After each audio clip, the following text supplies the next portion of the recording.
दिल्ली 15 अक्टूबर 2025 बुधवार। पंजाब केसरी संपादकीय आदित्य नारायण चोपड़ा जी का लेख है। भारत कनाडा रिश्तों में रफ्तार। कड़वाहट भरे संबंधों के दौर से निकलकर अब भारत कनाडा के रिश्तों ने गर्मजोशी के साथ नई रफ्तार पकड़ ली है। कनाडा की विदेश मंत्री अनीता आनंद ने प्रधानमंत्री नरेंद्र मोदी और विदेश मंत्री एस जयशंकर से बैठक कर संबंधों में नई जान फूंक दी है। भारत और कनाडा के संबंध पिछले कुछ महीनों से जस्टिस ट्रूडो ट्रूडो शासन की छाया से निकलकर सुधर रहे हैं। भारत कनाडा के संबंध तत्कालीन प्रधानमंत्री जस्टिन ट्रूडो के उन आरोपों के बाद चरमरा गए थे जिनमें वर्ष 2023 में हरदीप सिंह निज्जर की हत्या से जुड़े मामले से भारत का संबंध होने की संभावना जताई गई थी। पिछले साल अक्टूबर में भारत ने अपने उच्चायुक्त और 5 अन्य राजनयिकों को तब वापस बुला लिया था जब ओटावा ने उन्हें निज्जर मामले से जोड़ने की कोशिश की थी।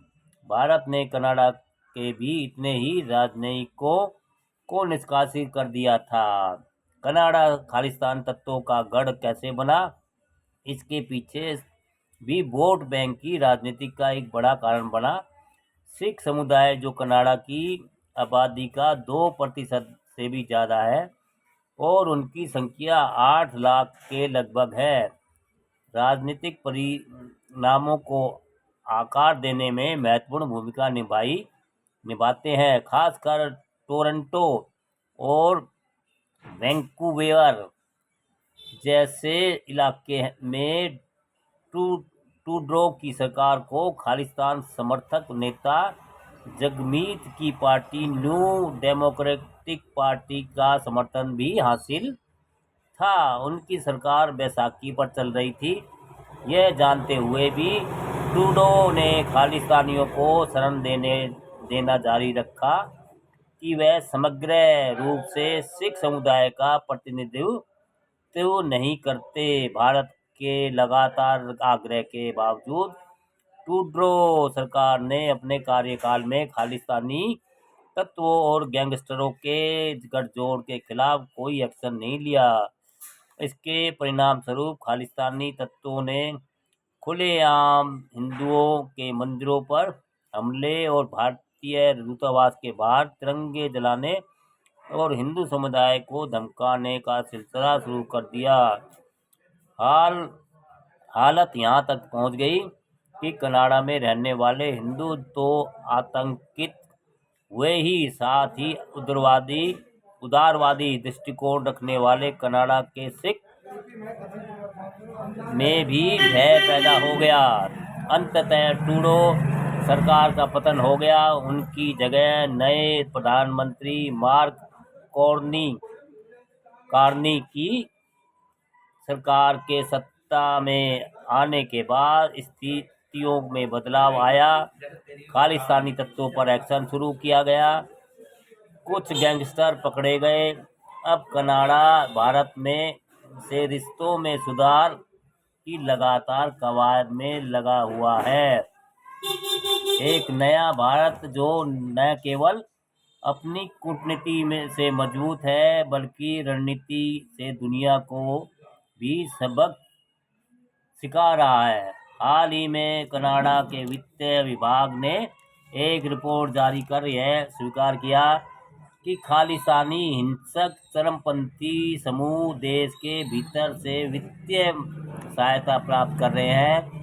जून 2025 में कनाडा की खुफिया एजेंसी ने पहली बार सार्वजनिक रूप से पुष्टि की कि खालिस्तानी तत्व भारत में हिंसक वारदातों की योजना बनाने, फंड जुटाने और उसे बढ़ावा देने के लिए कनाडा की धरती का इस्तेमाल कर रहे हैं। रिपोर्ट में Babbar Khalsa international Sikh youth federation जैसे समूहों का नाम लिया गया है। पिछले महीने कनाडा ने भारत के खिलाफ लगातार जहर उगलने वाले और धमकियां देने वाले खालिस्तानी आतंकवादी गुरपतवंत सिंह पन्नू के बॉडीगार्ड इंद्रजीत सिंह गोसला और ड्रग सिंडिकेट से जुड़े भारतीय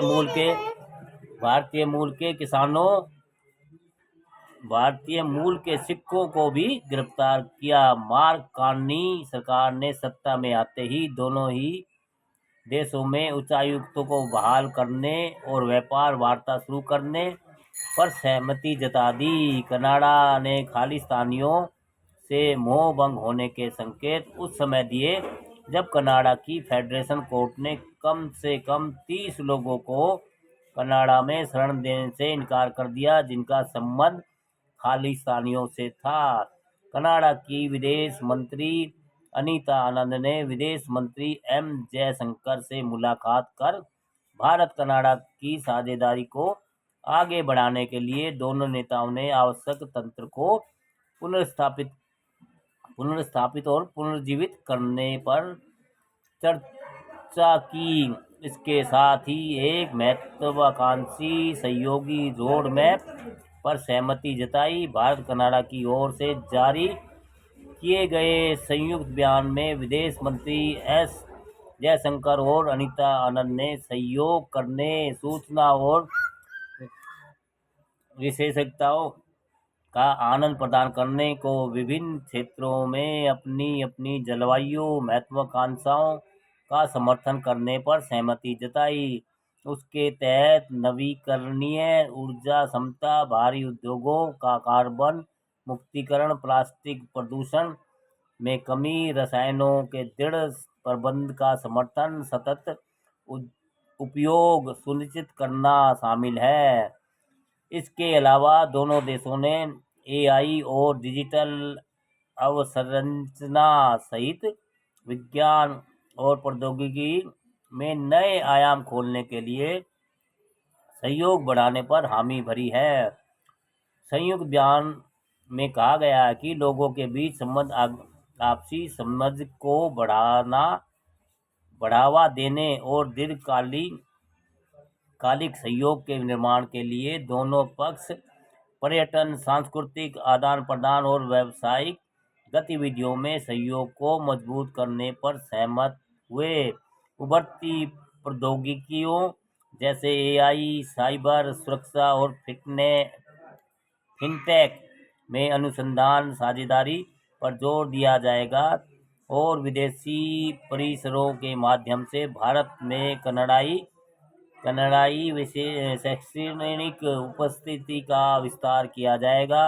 इसमें कनाडा भारत शैक्षणिक नेटवर्क और संस्थागत संबंधों का विस्तारित करने के लिए उच्च शिक्षा पर संयुक्त कार्य समूह को पुनर्जीवित करना भी शामिल है। कनाडा के प्रति अमेरिकी राष्ट्रपति डोनाल्ड ट्रंप के सख्त रवैये के बाद कनाडा के रूप में काफ़ी परिवर्तन आया है और उसने भारत के हितों की चिंता करनी शुरू की है।